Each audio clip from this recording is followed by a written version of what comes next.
hablaremos sobre el equilibrio químico y su importancia en farmacia, especialmente en cómo influye en la absorción de los medicamentos dentro del cuerpo.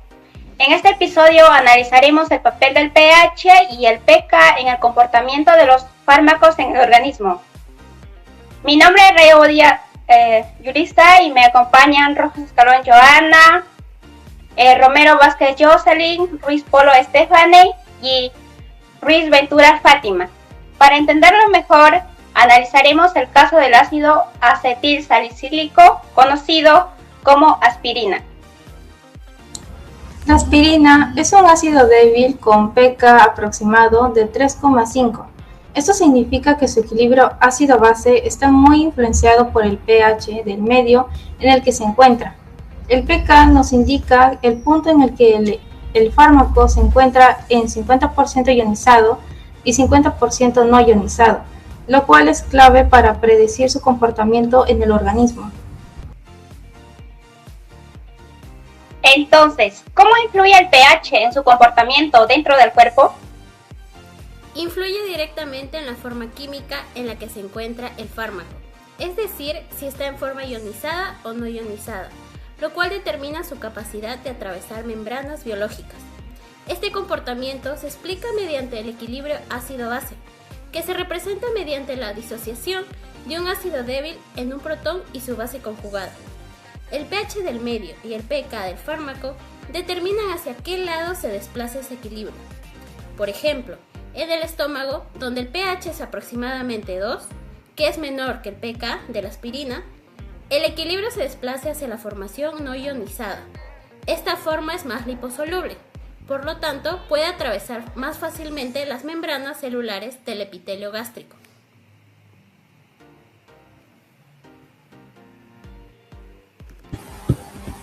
Bien, además, este comportamiento se puede explicar mediante el principio de Bischofszell. Establece que un sistema en equilibrio responde a una perturbación del estándar. En este caso, el cambio en la concentración de protones debido al pH del medio actúa como una perturbación, ya que si el medio es muy ácido, el sistema tiende a reducir la concentración de protones libres, favoreciendo la formación de la especie no ionizada. En cambio, en medios más básicos, el equilibrio se desplaza hacia la forma ionizada. Esto es fundamental porque el grado de ionización no solo afecta la absorción, sino también la distribución del fármaco en los tejidos, su eliminación renal y su capacidad de cruzar barreras biológicas como la barrera hematocefálica. Por otro lado, en el intestino, donde el pH es mayor, aproximadamente entre 6 y 7.5, predomina la forma ionizada del fármaco. En este caso, la aspirina pierde protones y se convierte principalmente en forma ionizada, lo que hace más ácido soluble, pero menos capaz de atravesar membranas lipídicas.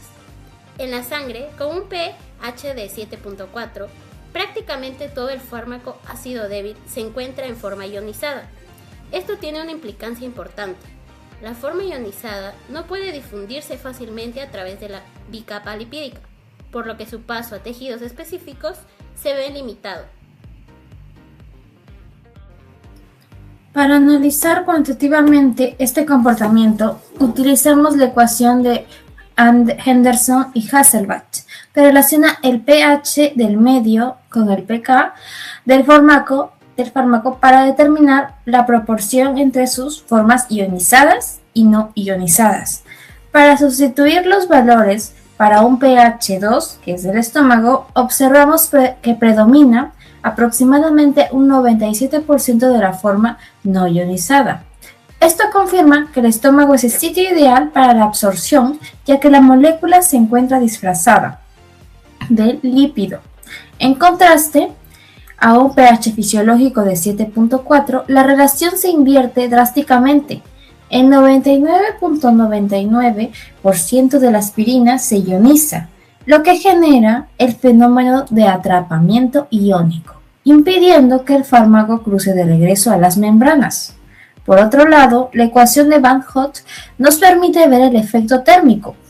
Con un cambio de entalpía de más 5 kJ por mol, calculamos que al pasar de 25 a 37 grados centígrados de temperatura corporal, la constante de ionización aumenta un 8%. Esto nos indica que la disociación es un proceso endotérmico. En conclusión, aunque la temperatura corporal favorece ligeramente la ionización, el factor determinante en la biodisponibilidad de la aspirina sigue siendo el gradiente de pH entre los distintos compartimientos del cuerpo.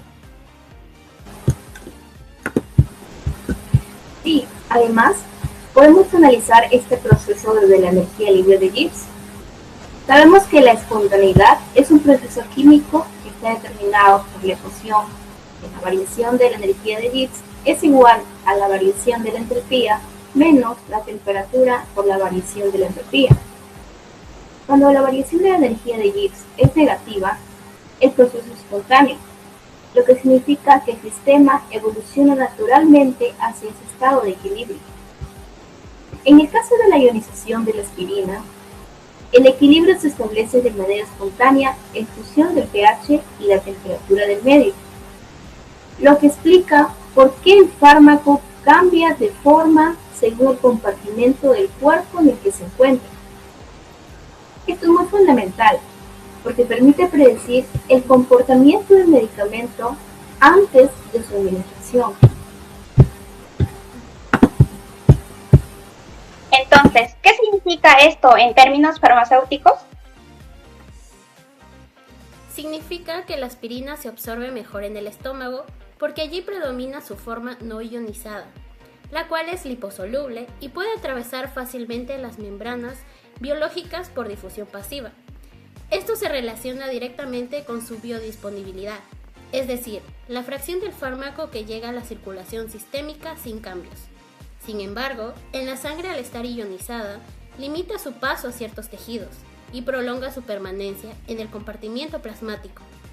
Esto también influye en su eliminación renal, ya que las formas ionizadas se excretan con mayor facilidad. Esto se conoce como atrapamiento iónico.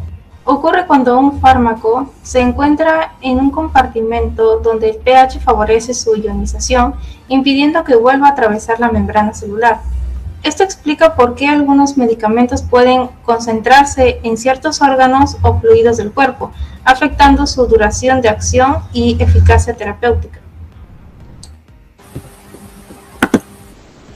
El equilibrio químico permite entender cómo los medicamentos actúan en el cuerpo, no solo de manera cualitativa, sino también cuantitativa y termodinámica. Nos permite relacionar conceptos como el pH, el pK, la energía libre y la temperatura con procesos reales como la absorción, distribución y eliminación de fármacos. Además, es importante considerar que estos equilibrios no son estáticos, sino dinámicos, ya que en el organismo los fármacos están constantemente pasando de una forma química a otra, dependiendo del medio en el que se encuentren. Esto explica por qué un mismo medicamento puede comportarse de manera diferente en el estómago, en el intestino o en la sangre. Y nos ayuda a predecir su absorción y eficacia, lo cual es fundamental en el diseño de medicamentos más seguros y efectivos. Comprender estos principios permite a los profesionales de la salud optimizar dosis y vías de administración, reduciendo riesgos y mejorando la salud del paciente.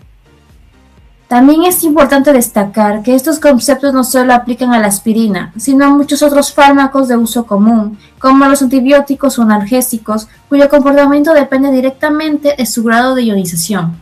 De esta manera, el equilibrio químico se convierte en una herramienta clave para la farmacocinética, ya que permite predecir cómo se va a comportar un fármaco desde su ingreso al organismo hasta su eliminación. Y así finalizamos este episodio de Química en Acción.